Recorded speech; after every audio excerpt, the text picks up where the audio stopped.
বিএনপির তারুণ্যের সমাবেশের আরো খবর জানাতে খুলনা থেকে যুক্ত হচ্ছেন সহকর্মী মাকসুদ রহমান। মাকসুদ, সমাবেশ ঘিরে নেতাকর্মীরা কি বলছেন? কেমন নেতাকর্মীদের সমাগম দেখছেন? নগরীর কি অবস্থা?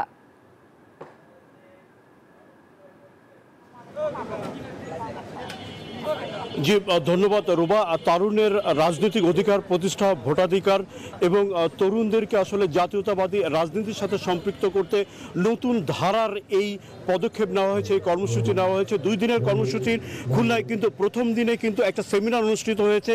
আজকে দ্বিতীয় দিনে খুলনা এবং বরিশাল বিভাগের তরুণ প্রতিনিধিদের, বিভিন্ন শ্রেণী পেশার তরুণ প্রতিনিধিদের সমন্বয়ে একটা বিশাল সমাবেশ অনুষ্ঠিত হবে। আমরা যে জিনিসটা এখানে জানতে পেরেছি যে সেখানে আসলে মূলত তরুণদের রাজনৈতিক অধিকার প্রতিষ্ঠার জন্য নতুন একটা ধারা তৈরি হচ্ছে।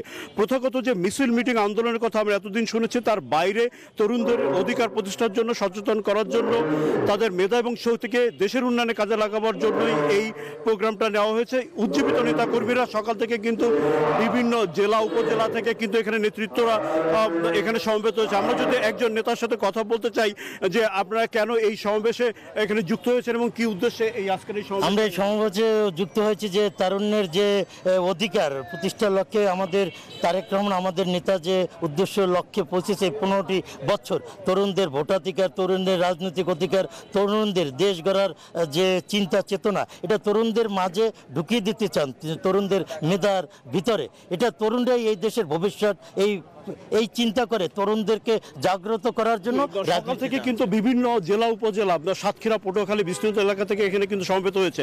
আমরা আরেকজনের সাথে একটু কথা বলতে চাই। আপনারা আমরা তো গতকালকে চলে আসছি আপনার বিভিন্ন শহরের বিভিন্ন স্থানে আমাদের নেতাকর্মীরা অবস্থান করতেছে। অলরেডি আমাদের জেলা থেকে অনেকে রওনা দিয়েছে। এখন 2টা বিভাগ থেকে আজকে 4 থেকে 5 লাখ মানুষের সমাগম হবে। তারুণ্যের অধিকার, তারুণ্যের রাজনীতি। আপনি শুনছিলেন যে একটা এইখানে কিন্তু আসলে সুদূর পটুয়াখালী, বরিশালের বিভিন্ন জায়গা, সাতক্ষীরা, নড়াইল, বিভিন্ন জেলা উপজেলা থেকে কিন্তু এখানে সমবেত হয়েছে।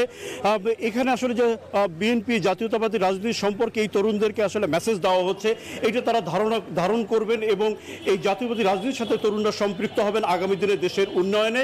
এটাই প্রত্যাশা করছেন নেতা কর্মীরা। এই ছিল খুলনা সার্কিট হাউস ময়দান থেকে সর্বশেষ। আমরা ফিরে যাচ্ছি স্টুডিওতে রুবার কাছে। মাকসুদ, আপনাকে ধন্যবাদ। বান্ডেল থাকলে প্রতি সেনমানিতে টাকা বাঁচবে। বিকাশ সেনমানি বান্ডেল কিনে জিতুন প্রতি লেনদেনে।